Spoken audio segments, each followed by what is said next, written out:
With 3 ingredients, you can make a fantastic crust for salmon. So all you need is some panko breadcrumbs. I'm also going to add a teaspoon of stock powder.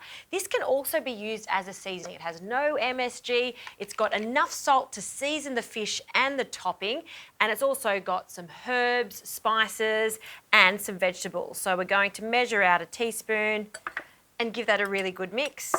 And softened butter, and you need softened unsalted butter for this recipe.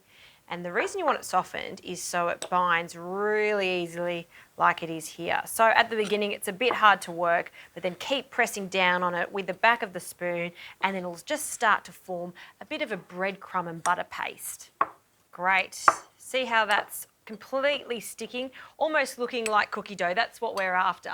So between 2 pieces of paper, we're just going to press this out. So just add 1 portion, bring it together, and then just with another piece of baking paper, just press that out just to thin it out as much as you can.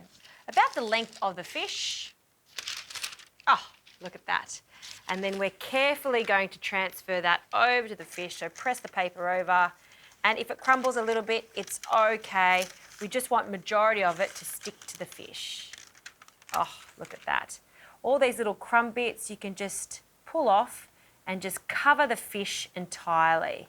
We just want that to melt on top of the fish as it cooks in the oven, forming a golden crust that's got that lovely seasoned butter flavour. So I'm just going to finish off the second one and then get it into the oven.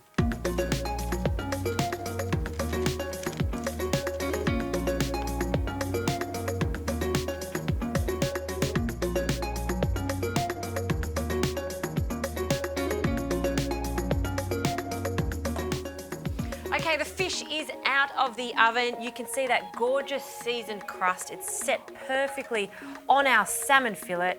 Carefully transfer it onto the plate, and I'm serving mine very simply with a wedge of lemon and a little wilted spinach. There you go, minimal ingredients, maximum flavour.